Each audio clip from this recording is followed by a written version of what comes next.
Salut tout le monde, on aime les villes artificielles qui pompent l'eau de toute une région chez Envergure. Donc Las Vegas, c'est notre passion. Lieu de Summer League. Quel bilan on peut en faire des rookies, des sophomores qui ont joué cette Summer League 2022? C'est parti.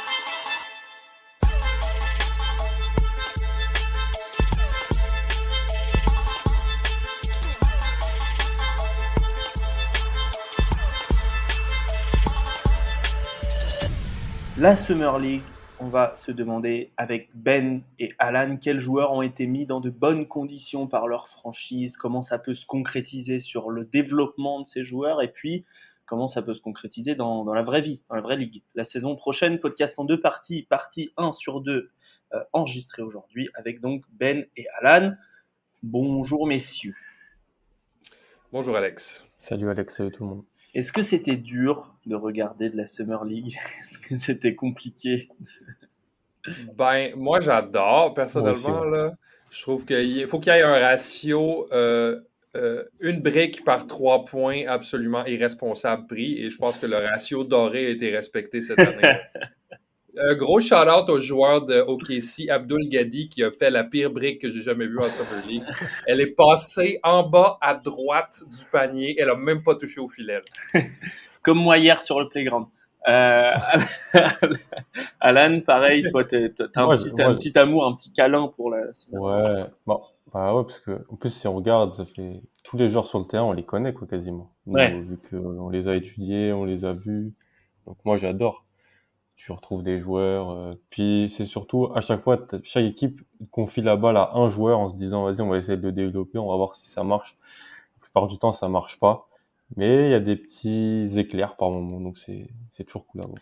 Puis Alan parle souvent d'observer des joueurs dans différents contextes. Et justement, vu que nous, on connaît tous ces joueurs-là, on les voit souvent au collège dans des contextes où tout tourne autour d'eux, où est-ce qu'ils sont la force dominante de l'attaque. C'est vraiment très, très intéressant de voir de les voir dans un contexte où ils doivent s'intégrer à un effectif.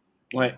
Et d'ailleurs, c'est de ça qu'on va parler dans ce podcast, c'est à quel point le fait de mettre un joueur dans d'autres conditions peut lui faire développer d'autres compétences et donc avoir une influence sur son avenir. Donc c'est ça dont on va parler. On va parler du MVP de cette Summer League, le vrai MVP, je veux dire, Guy Santos. Donc Bien sûr, moi je suis entièrement d'accord avec toi. Hein? Non, on va parler de Keegan Murray, mais d'abord, on va parler des Golden State Warriors. Parce que au-delà de la blague, Guy Santos, Ben, il a fait une belle Summer League. On blague. Il a fait une belle Summer League, il a montré ce qu'il savait faire. Une Summer League très professionnelle. Il a montré beaucoup de skills et de donner beaucoup de raisons à Steve Kerr de l'intégrer dans l'effectif. Et j'ai vu qu'il avait eu des compliments. Il y a plein d'articles ici au Brésil sur Guy Santos dès qu'il bouge le petit doigt et tout, ils sont à fond. Et compliments de Atkinson. Le coach adjoint a dit on a peut-être trouvé quelqu'un au deuxième tour et tout. Bon, ils en font des caisses. T'as vu Golden State aussi, Alan? Ouais, je les ai vus dans leur Summer League à eux, donc, qui était à Golden State, et puis après contre les Celtics et contre les Spurs. En fait, c'était marrant parce que c'était le projet Kuminga, je trouve, qu'ils voulaient mettre en place durant cette Summer League. Ça a été très, très dur. Ouais, c'était voilà, on donne le ballon à Kuminga et puis on voit ce qui se passe.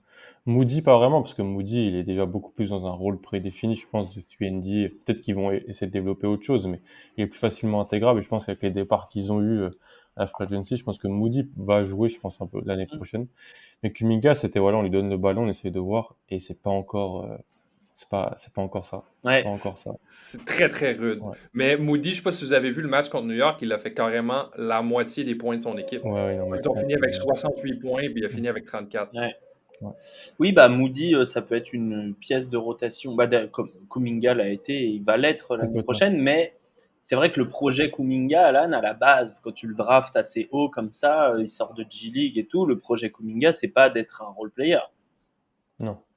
Non, ils ont super bien masqué ses défauts et mis en avant ses qualités son année rookie. Sur la saison régulière, il le faisait poser des écrans, rouler fort vers le cercle, jouer 4, et il lui faisait dribbler le moins possible, parce que c'était vraiment le plus gros souci.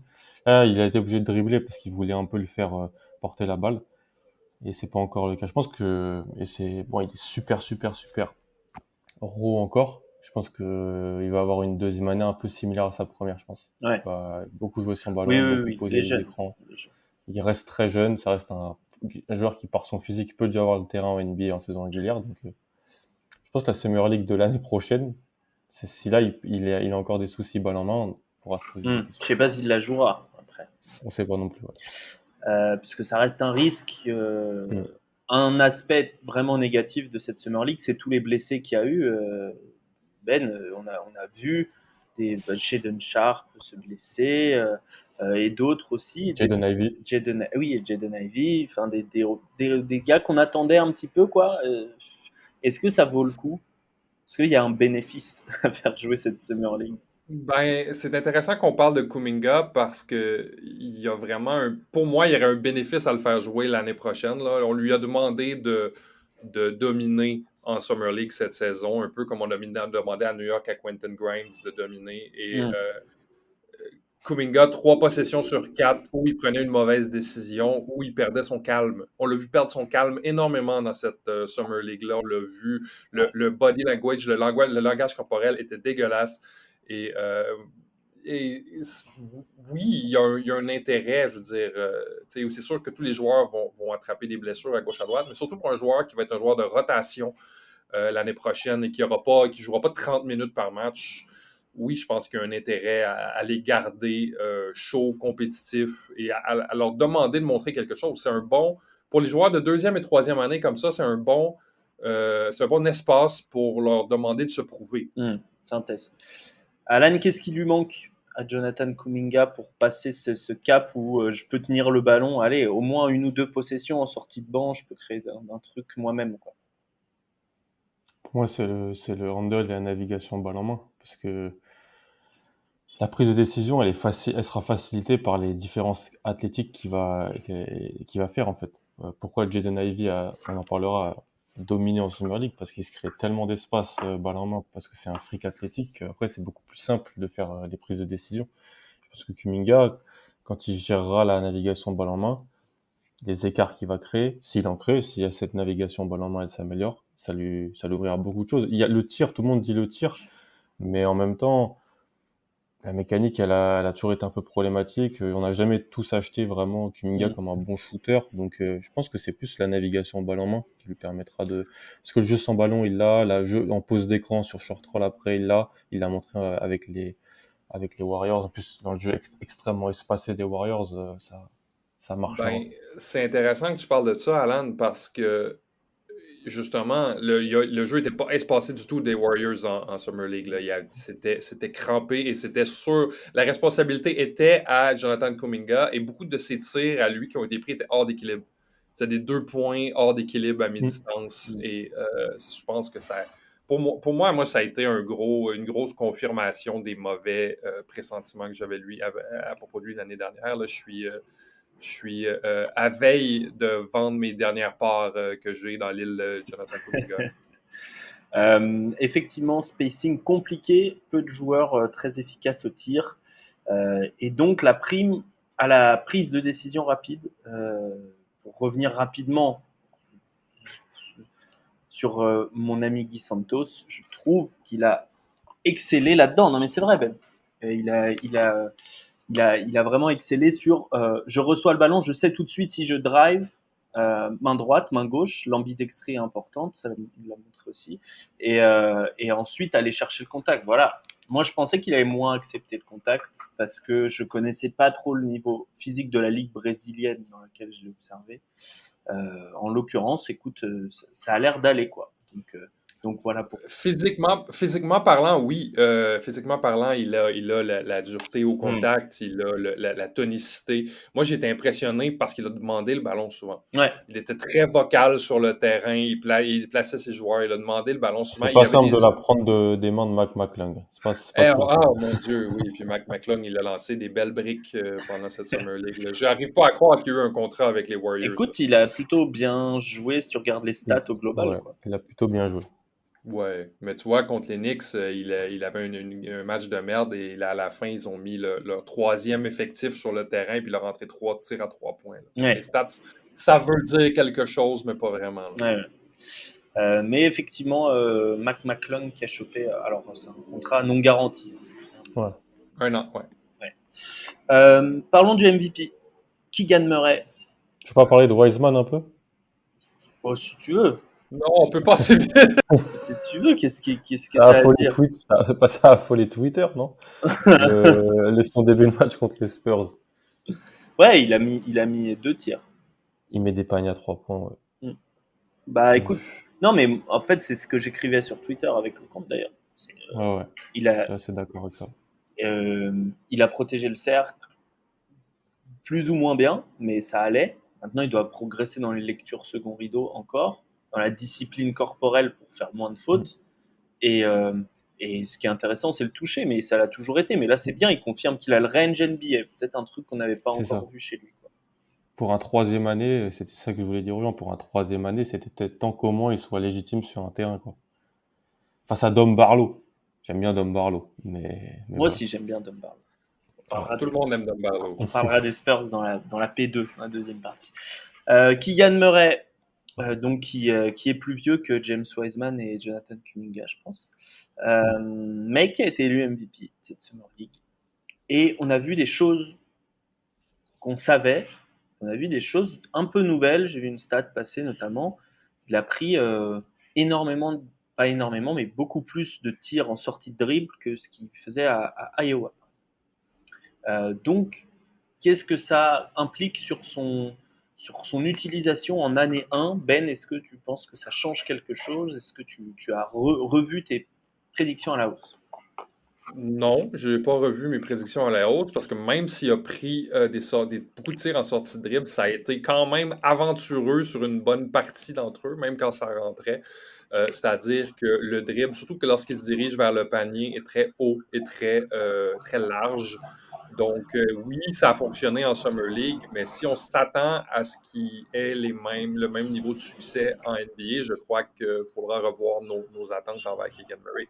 Keegan Murray, au départ, on l'achetait comme un shooter en mouvement Mmh. qui n'était pas tout à fait là, mais un shooter en mouvement qui était capable de se projeter. Je crois qu'on l'a vu qui était plus loin qu'on le croyait dans sa progression de ce côté-là. Défensivement aussi, ça était quand même assez propre. Donc, moi, j'avais dit, je sais que les fans des Kings voulaient se défenestrer le soir de la draft. Mais moi, je leur avais dit, il va être bon, il va ajouter de la valeur, mais est-ce qu'il y a des joueurs qui vont être draftés après qui vont être meilleurs que lui? Potentiellement. Et je me maintiens. Après cette performance de Summer League, je maintiens cette prédiction-là.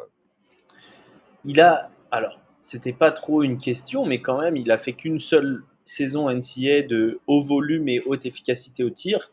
Il confirme largement sur ce qu'on a vu sur cette Summer League, Alan, que franchement, Ouais. il est très très solide au tir. Ça part vite, ça part haut, c'est fort. Ouais, clairement, il a même ajouté. En fait, à Iowa, c'était vraiment le finisseur d'action ultime. Il était vraiment pour ça qu'il était super.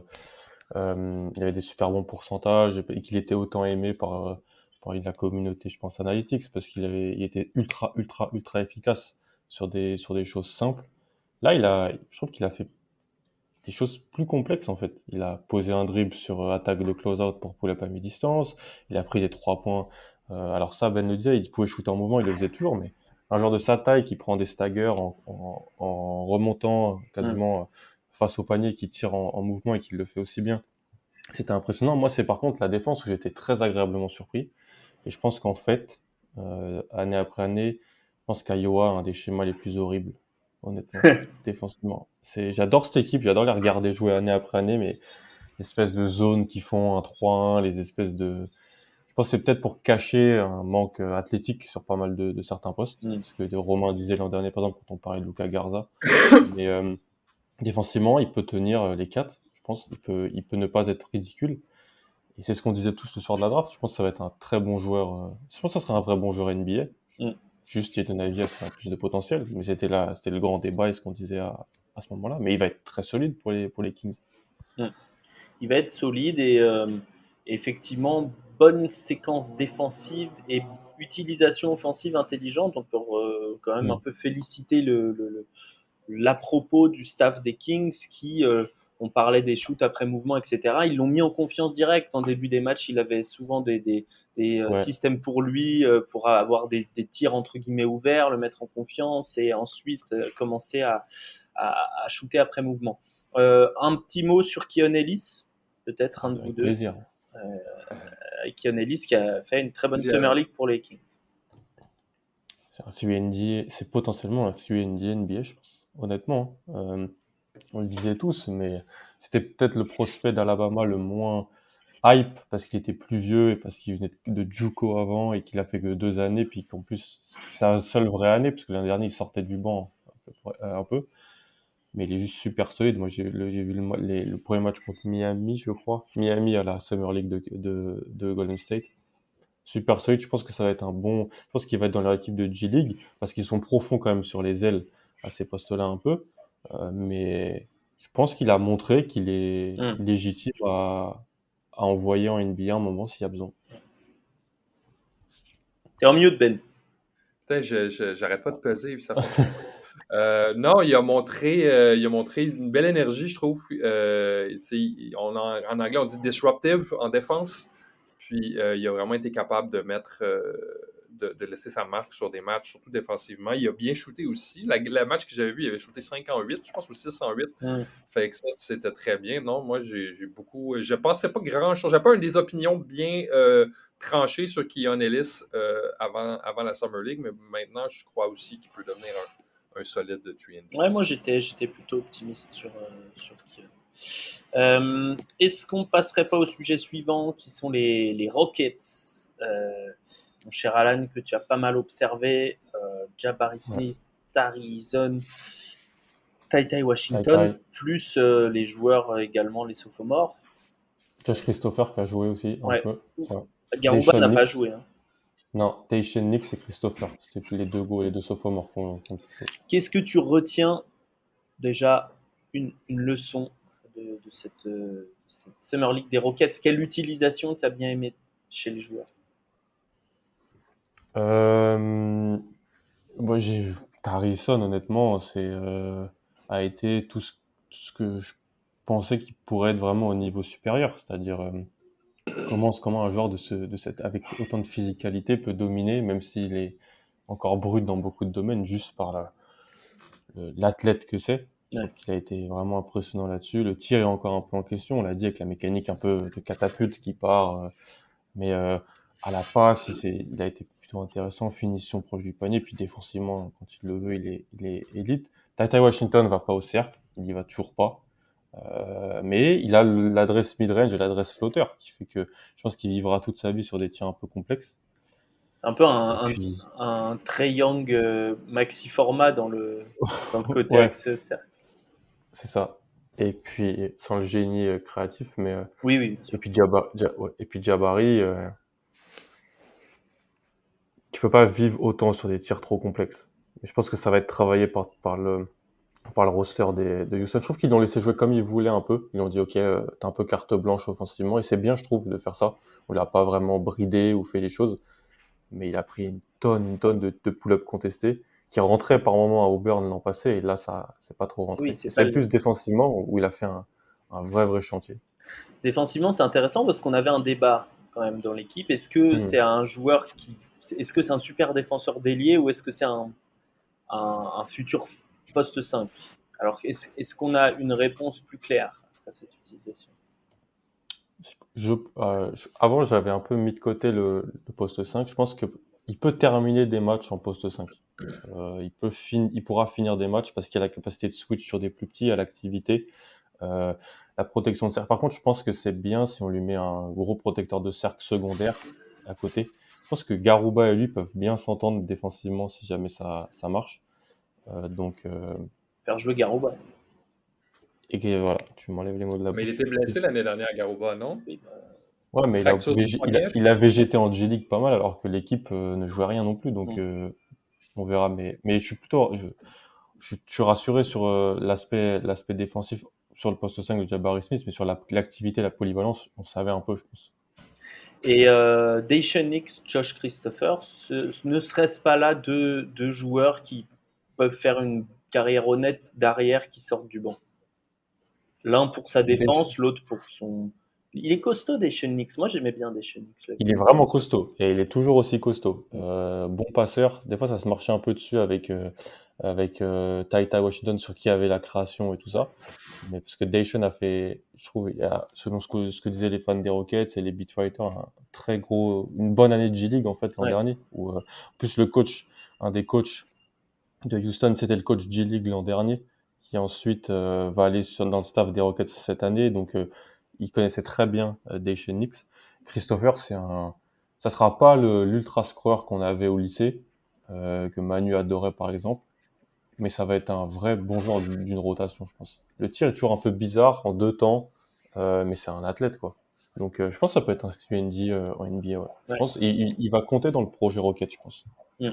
Et Daishen Nix, toujours intéressant grâce à, il a développé un tout petit peu son jumper, ce qui était quand même son problème Mais il est principal. costaud, carré et bon passeur quoi. C'est ça, des deux mains, tout ça, une bonne technique à la passe. Nous allons parler des Français, mais avant, attendez, je suis en train de retrouver mon programme. Avant, on va parler de Detroit. Ben, on a vu un match et 5 minutes.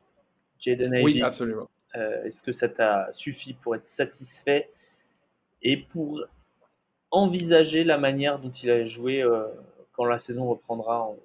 Est-ce que ça sera dans ce rôle-là exactement, de gros porteur de ballon?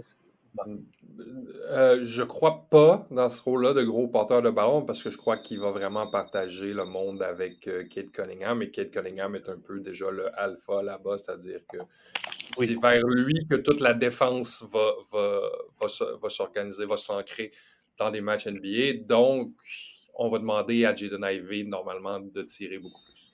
On va demander à Jaden Ivey de jouer hors ballon. Puis je crois moi, j'avais entendu dans le processus d'entrevue qu'il avait dit qu'il était très à l'aise avec ça. Puis surtout, justement, s'il joue aux côtés d'un créateur comme Cade Cunningham, il va être capable vraiment d'avoir des tirs qui sont pas contestés. Donc, non, il était très impressionnant pour le temps qu'on l'a vu, Jaden Ivey, mais je crois justement qu'on l'a placé dans un rôle de carte blanche. On lui a donné le ballon, comme on a fait avec Jabari Smith à Houston. On lui a donné le ballon, puis on lui a dit amuse-toi. C'est juste que ça n'a pas duré très longtemps. Ça a bien fonctionné. Moi, sur le tir, Alan, j'ai l'impression que c'est pas à l'extrême comme Kylian Hayes, mais qu'il a un peu ce truc de à 3 points. En tout cas, il aime bien se le créer plus que du catch and shoot, même si c'était pas le cas sur les stats ici. Ouais. Mais on avait vu à Purdue quand même l'an dernier que dans les 3 points un peu en mouvement sur catch and shoot, il s'était amélioré. Et je pense que ça va être vraiment, vraiment important pour lui parce que Cade aura le ballon, et donc il y aura des décalages qui seront faits. Lui, soit après, il devra prendre une décision sur le tir, soit attaquer le cercle. Je pense qu'il attaquera pas mal le cercle parce que moi, ce que je retiens de ça, c'est qu'il est le contexte Summer League, les 5 cartons, personne ne pouvait le stopper pour aller au cercle. Franchement, il était la pression sur le cercle qui manquait d'ailleurs, qui manque au jeu de Cade Cunningham, est apportée par Jaden Ivey. La complémentarité, moi, elle fait extrêmement sens. On avait des passes en transition aussi, des espèces de lectures. On a déjà vu que ça pouvait être un joueur extrêmement fort en transition pour pousser la balle. Donc, le tir en spot-up sera vraiment l'axe de progression sur les premières années parce que dans le reste, la complémentarité, elle fait vraiment sens. Ouais, puis moi, je vois pas ça d'un mauvais œil, le fait que justement, il aime plus se créer son tir lui-même, parce que justement, lorsqu'on va arriver dans des situations où il va y avoir plus de pression sur lui, il va être capable d'utiliser son dribble pour créer un side step ou quelque chose comme ça. Ça doit faire partie de l'arsenal d'un shooter d'élite. C'est juste qu'il ne faut pas qu'il tombe en amour avec sa propre création, parce que la partie difficile, il l'a déjà. Ouais. Bon, en tout cas, de ce qu'on a vu, il méritait l'étiquette de style en choix numéro 5. Jalen Duren a été le choix numéro 13. Je ne m'en remets pas. Euh, Ben, est-ce que tu veux parler de l'utilisation de Jaren Duren? Jalen Duran, ce qui était clair, c'est qu'il a besoin d'un créateur. Il a besoin Oui. de quelqu'un pour lui mettre le ballon dans les mains. Qu'il y ait quelqu'un qui comprend comment se servir de lui aussi. Avec Jaden Ivey, il était très gâté. Je crois que c'est deux joueurs qui sont extrêmement complémentaires.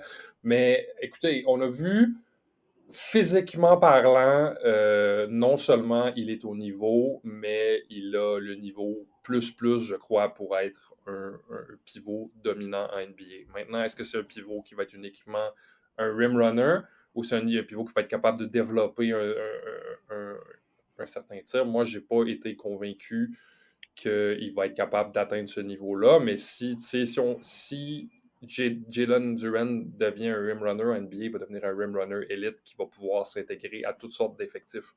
Donc, moi, j'ai été impressionné par ce que j'ai vu, mais il m'a pas montré quelque chose à l'extérieur que le paradigme qu'on m'avait vendu au collège. Peut-être un peu défensivement, Alan, où il a quand même assez rassuré sur ses attitudes en général. Ouais. Non, moi, je suis très, pas positivement surpris, mais très, très content de ce que j'ai vu. Comme là, c'est un intérieur qui a besoin de la création d'extérieur et en Summer League, c'est toujours compliqué pour moi ce jour-là à évaluer parce Mm. que pas mal de gardes jouent un peu pour leurs pommes ou c'est des schémas très simples qui sont mis en place. Souvent, c'était Steve Jones dans un podcast de Nicolas Duncan qui a été coach en G League, Ouais, qui a coaché, non, qui a coaché de la Summer League avec les Grizzlies. Je crois qu'il disait en gros, il y a 3 jeux quoi. Il y a un pick and roll. Souvent t'as un pick and roll, t'as un stagger potentiellement quelque chose comme ça, mais t'as pas grand chose. Pour Duren, on n'a pas pu voir, on a pu voir un petit peu les passes, mais on n'a pas pu voir vraiment ses décisions sur short roll. Il n'y avait pas un spacing de fou quand il a joué. Il y avait comme j'ai dit, des joueurs qui jouent un peu pour eux. Je pense qu'avec Kate Cunningham, avec Jaden Ivey, avec Killian Hayes aussi. Il n'a pas beaucoup joué avec Killian Hayes malheureusement. Ça va l'aider. Moi, j'ai été rassuré sur la physicalité.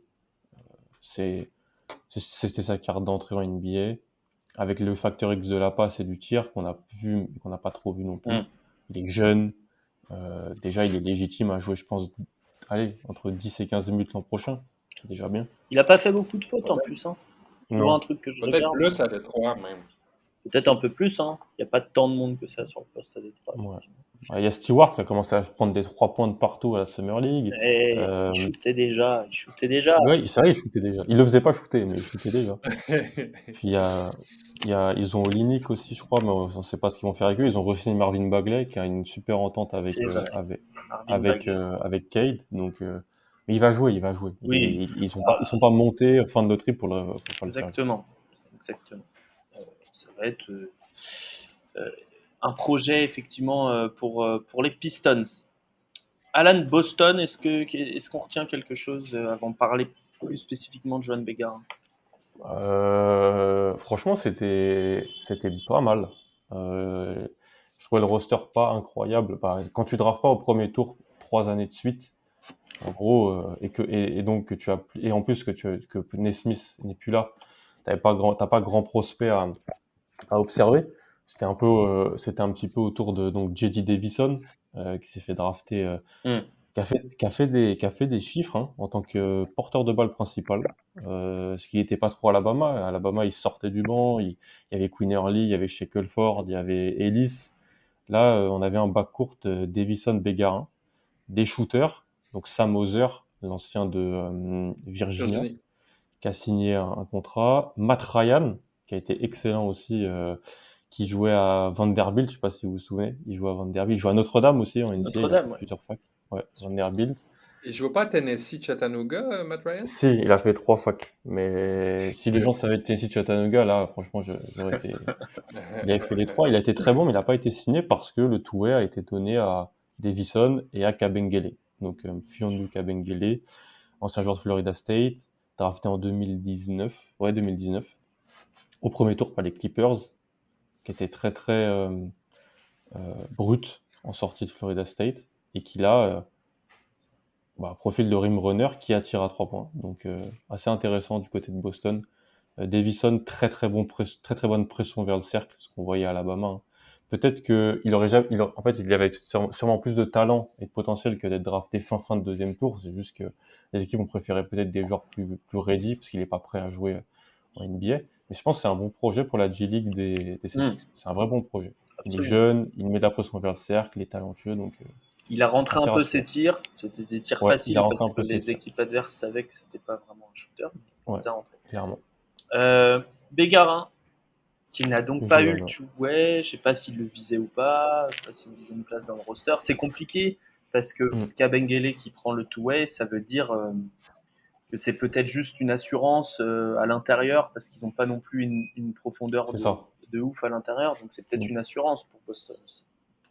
Ouais, c'est ça. Et tout ce qui se dit, c'est que Boston va signer un cinquième intérieur. Il y a Williams, Horford, Cornet et Kabengele pour l'instant. C'est pas incroyable en termes de Ouais, profondeur. ils ont tradé Daniel Theis Brogdon, pour Brogdon et Daniel Theis jouait un rôle quand même assez accessoire mais très important pour Boston l'année Mm. dernière. surtout de la saison régulière, tu as besoin de ce genre de joueur. Moi, j'étais très agréablement surpris par la Cinématique de Béga, honnêtement. Je trouvais que cette année, il avait parfois un peu plafonné en Betclic. On avait été le voir plusieurs fois. J'ai pu aller voir plusieurs fois à la Carpentier, 4-5 fois en tout. Euh, en fait, le jeu NBA, même si c'est pas de la NBA, le jeu aux États-Unis, ça se colle beaucoup plus à ses qualités. Euh, parce que c'est du jeu rapide. Il a pris quelques décisions de balle en main. Le dribble s'est amélioré. Le tir reste la grande question. Parce que Mm. si le tir ne vient jamais, ça pourrait peut-être devenir ce genre de Bruce Brown, Gary Payton, parce qu'il est quand même athlétique, le rôle que tu aimes bien, dont on essaie de trouver des joueurs dans la dernière draft. Mm. Après, à voir ce qui va se passer. C'est vrai que c'est assez délicat parce que les Boston a perdu beaucoup en profondeur, donc est-ce qu'ils vont plutôt chercher des joueurs pour faire le nombre, mais en même temps, un joueur comme Madar est toujours en Europe, a été drafté et a été staché là-bas, mais avec des changements de rôle en fait. Il est resté en Israël, ensuite il est passé euh, aux Partisans en Eurocup. Cette année, il va être aux Partisans en Euroleague, donc il y a un changement d'étape. Est-ce que la prochaine étape pour Pégarin, c'est un changement d'étape en Europe, c'est-à-dire Paris va jouer l'Europe l'an prochain, mais est-ce que ça va être avec Paris ou est-ce que c'est de la G-League? Je sais pas. C'est un athlète G-League en tout cas, mais il reste jeune, c'est un 2002, donc peut-être. Après, je sais pas, mais je suis assez satisfait de ce que j'ai vu plus que l'an dernier en tout cas.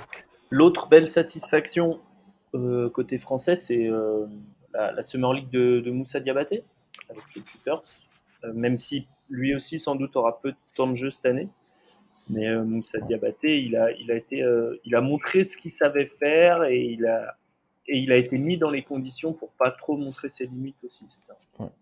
Dans une bonne équipe de mercenaires, hein, parce que Jay Scrubb et BJ Boston, ils étaient pas venus pour euh, pour autre chose que faire des stats, même si c'est deux bons joueurs.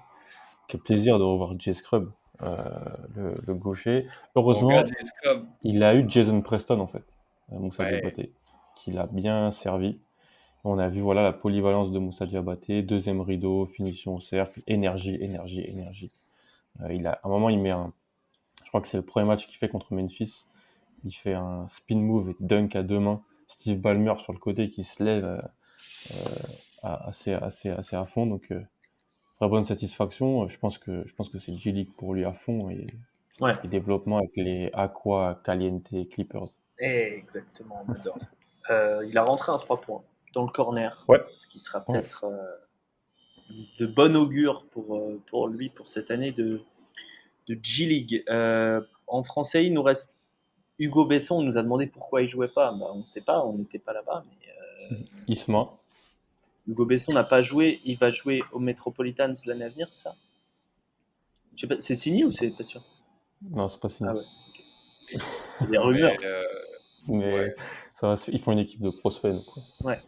Et Isma, compliqué aussi hein, à Denver. C'est compliqué Ouais. d'être drafté au second tour dans des équipes qui jouent en fait le titre Boston, Denver, Et qui signe Milwaukee. DeAndre Jordan en backup pivot, quoi. En Ouais, 2022. Je pense que ouais. Ben peut en parler vu qu'il l'a eu, mais Ouais, non, mais non. Mais je crois que Kamagaté méritait ce roster spot-là. Je pense qu'il a montré qu'il était capable de faire les choses que DeAndre Jordan fait encore mieux, avec plus d'explosivité. Puis je crois qu'il a été signé pour ce mystique talent de vestiaire d'être un vétéran. Et pour moi, un gars qui se fait donner un contrat cadeau de 4 ans, 40 millions par Kevin Durant et qui est Kyrie Irving, je pense qu'on peut revoir son sens des priorités. Non, Kamagaté, pour moi, a eu un peu Mauvais endroit. en anglais, le short end of the stick. Là. Il a eu le Ouais. mauvais, il était dans le mauvais côté du deal. Pourtant, Caroline Gillespie l'a plutôt mis en avant sur certains passages. Ben C'était oui, bien il a fait une super Summer League. ouais, Il a fait une c'était- super Summer League. C'est juste que il s'est ramassé derrière un vétéran. Tu sais, une commodité que les équipes NBA connaissent bien. Oui, mais c'est vrai, ce qui est étonnant, c'est qu'il a même pas le two-way. ouais. Ouais, Jack clairement. White a le tout, ouais. Alors souvent, ça veut dire peut-être que il n'y a pas d'abandon de projet, mais on ne le veut pas tout de suite. C'est-à-dire, peut-être qu'ils veulent le faire s'aguerrir encore Ouais, ils veulent 1 an de outre-Atlantique. G-League ou Voilà. stash.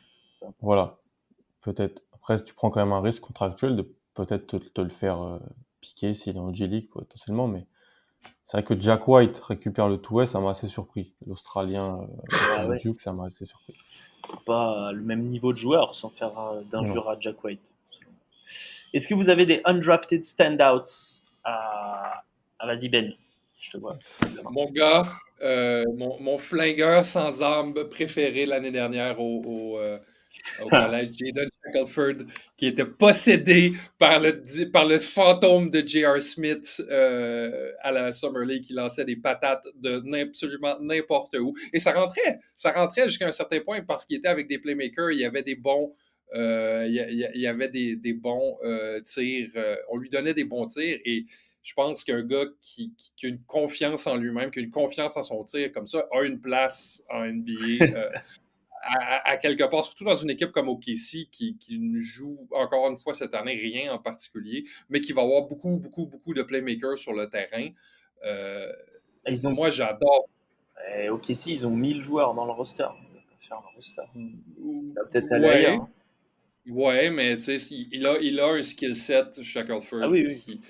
qu'on peut acheter n'importe où. Là. Il va rouler sa bosse en NBA et il va faire bien du matos. Beaucoup plus de matos qu'il aurait dû, mais je m'ennuyais un peu du rôle de flingueur sans arme en NBA. Je crois qu'on va le retrouver Ouais, bien vite avec lui.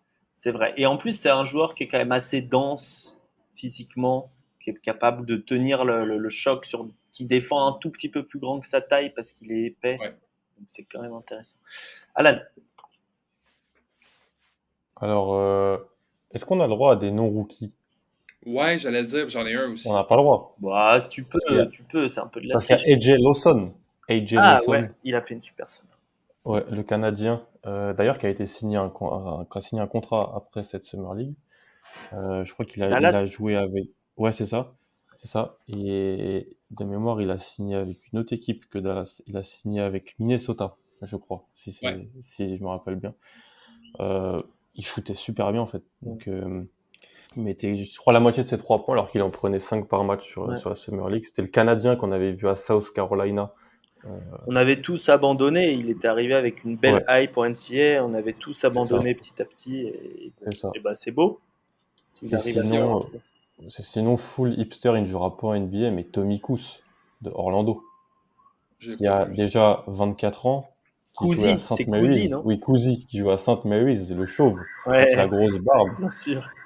et qui a été trop fort dans la Summer League. Il a été trop fort. Bah oui, mais Euh, il a 3 ans de plus que tout le monde.